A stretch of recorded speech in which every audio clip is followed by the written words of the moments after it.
Pavers ऐसी चीज है जो बंजर जमीन को भी सुंदर बना दे, और दिशा पेवर्स के खूबसूरत डिजाइन्स देखकर तो सबका मन यही चाहता है कि मैं मेरे घर के आंगन में भी दिशा पेवर्स लगाऊं। किसी भी खुली जमीन पर पेवर्स लगाने से एक शानदार सा लुक मिलता है, लेकिन जरूरी बात यह है कि पेवर्स लगाने का तरीका सही है।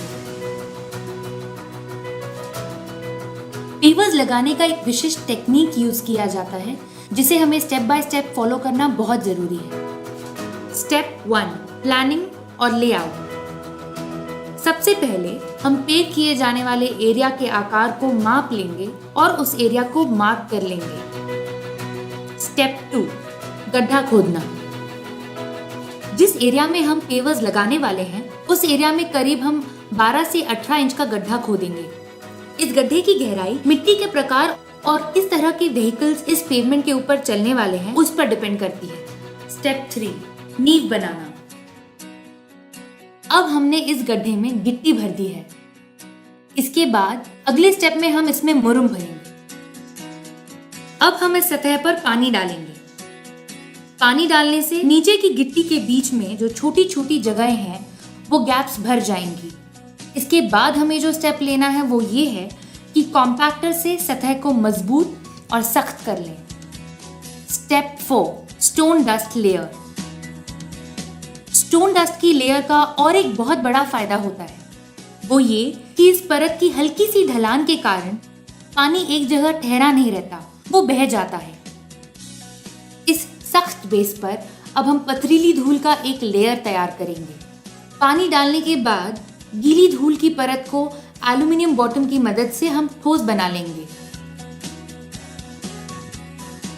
ताकि स्टोन डस्ट की परत बह न जाए या फिर पेवर्स अपनी जगह से हिले ना।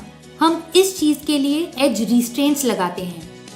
स्टेप 5, सिरा बनाना या एज रिस्ट्रेंट्स लगाना।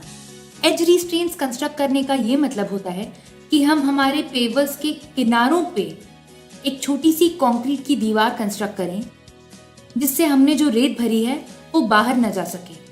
इसका एक और ऑल्टरनेटिव ये है कि हम एजर्स, जो और एक दिशा का प्रोडक्ट है, वो यूज करें, जो कि ना सिर्फ लगाने के लिए आसान है बल्कि एक फिनिश्ड लुक भी देता है। स्टेप 6, पेवर्स लगाना। अब समय आ गया है कि हम हमारे सुंदर पेवर्स को ले करें। हम इन्हें सावधानी से पास पास ले करेंगे ताकि हमें एक खूबसूरत पेव्ड सरफेस मिले। स्टेप 7, रेत के जोड़ तैयार करना। पेवर्स के बीच के इन छोटे छोटे गैप्स को भरने के लिए हम बहुत ही बारीक रेत का इस्तेमाल करेंगे। हम उसे पहले पेवमेंट पर छिड़केंगे, उसके बाद झाड़कर उस पे पानी डालेंगे। इस पानी को सूखने के लिए करीब 2 घंटे लगते हैं। तो ये सूखने के बाद हम इस प्रोसेस को फिर से दोहराएंगे। ये प्रोसेस हमें 8 से 10 बार दोहराना बहुत जरूरी है ताकि पानी अपने साथ रेत को लेकर हर वो छोटी जगह भर दे जो नीचे खाली है। पेवर्स की एक महत्वपूर्ण बात यह है कि इनके शेप की वजह से ये इंटरलॉकिंग नहीं कहलाते। ये जो पूरा प्रोसेस है इस वजह से ये इंटरलॉकिंग होता है। मतलब जिस टाइम हम सही तरीके से पेवर्स को ले करते हैं तो पेवर्स, उसके नीचे की स्टोन डस्ट की लेयर, इनके एजेस की लॉकिंग, ये सब चीजें मिलाकर एक सिस्टम बनाती हैं जो इंटरलॉक होती हैं और ये एक यूनिट बन के काम करती हैं।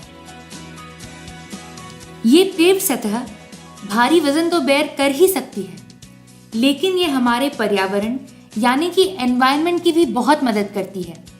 ये बारिश के पानी को नीचे ग्राउंड वाटर टेबल तक पहुंचने देती है ताकि हमारी धरती हरी भरी रहे। पेवर्स ले करने के सही तकनीक के कारण दिशा पेवमेंट्स खूबसूरत ही नहीं बल्कि मजबूत और टिकाऊ भी होती हैं, और इस तरह आप दिशा इकोलॉक पेवर्स से आपकी राह तय करते हैं।